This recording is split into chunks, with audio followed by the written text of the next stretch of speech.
ndetse Gianluigi Buffon ku myaka 47 yatwaye isizi ry'ibikombe byinshi hamwe na Juve ndetse na Paris Saint-Germain, akiyongera igikombe cy'isi yatwaye mu 2006 ku mukino wa nyuma mu Budage kuri stade Olympia Stadio Berlin, ubwo abataliyani bacakiranaga n'abafaransa ku mukino wa nyuma, maze amakipe yombi akagwa miswi igitego 1-1, ndetse abataliyani bagatsinda kuri za penalty, ndetse nawe akibagirwa amahano ya Zinedine Zidane ubwo yateraga umutwe w'inkuba Marco Materazzi unota w'110 akereka ikarita y'umutuku. Nk'ibidahagije, Gianluigi Buffon afite agahigo yihariye ubwe nko wari umukinnyi wa mbere umaze gukina imikino nuko wigaragaza uko bimeze. Twagiye mbahaye ikaze mu makuru yo hanze y'ikibuga. Gianluigi Buffon, umutaliyani wabonye izuba ku itariki 28 Mutarama mu 1978, ndetse mukaba mwaramumenye mu makipe nka Parma, Juventus, La Vecchia Signora ndetse na Paris Saint-Germain mu Faransa. Ndetse Gianluigi Buffon ku myaka 47 yatwaye isizi ry'ibikombe byinshi hamwe na Juve ndetse na Paris Saint-Germain,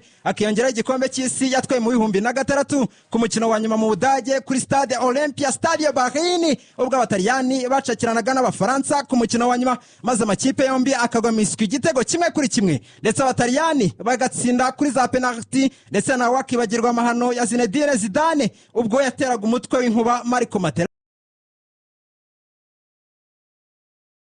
Gianluigi Buffon afite agahigo yihariye ubwe nko wari umukinnyi wa mbere umaze gukina imikino myinshi muri shampiyona y'abataliyani Serie A. Nagushidikanya ibigwi by'umukambwe Gianluigi Buffon bizandikwa ku nkuta z'Yeriko. Hanyuma rero ku myaka 47 Buffon umuzamu wa mbere isi y'abazamu yaba yaragize muhebye, aracyatuganira umupira nk'umunyamupira udasanzwe, ndetse stories ze zituma nisunga intebe ya kumiro, ndetse imbavu ziraniye cyane hafi guturika. Byumvi Gianluigi Buffon imyaka myinshi ku gasongero ka kariyeri ye, aratubwira rutayizamu wamuteye ubwoba ndetse atinya cyane mu rubuga rw'amahina, ndetse nawe uri kunyumva uraza kugwa ku ntebe ya kumiro. Ndetse ubu ngubu Rugaju kwikubitiro agomba kuba yatekereje Cristiano Ronaldo, umunyaportugale ufite Ballon d'Or 5 ndetse agatwara Champions League muri Real Madrid na Man United, akikuza igikombe cya Euro mu 2016. Ibyo ngibyo ntacyo bivuze imbere ya Buffon, ndetse nagira ubwoba iyo yumvise izina Ronaldo naho Faustinho simbigarukaho. Agomba kuba atekereje umwami w'abamezara n'abaterekwartista Lionel Messi ufite igikombe cy'isi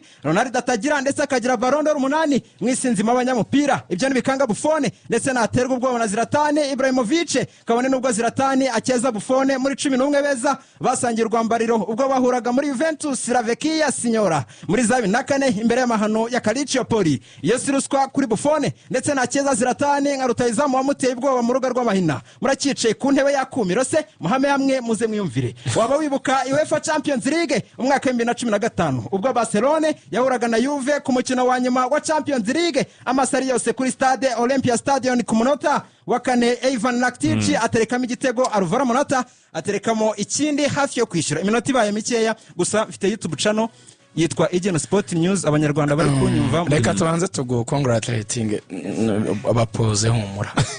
Impano urayifite, natwe iminota nubwo ari mike ariko reka tubitware neza. Ufite impano nziza yo kwigana kabisa,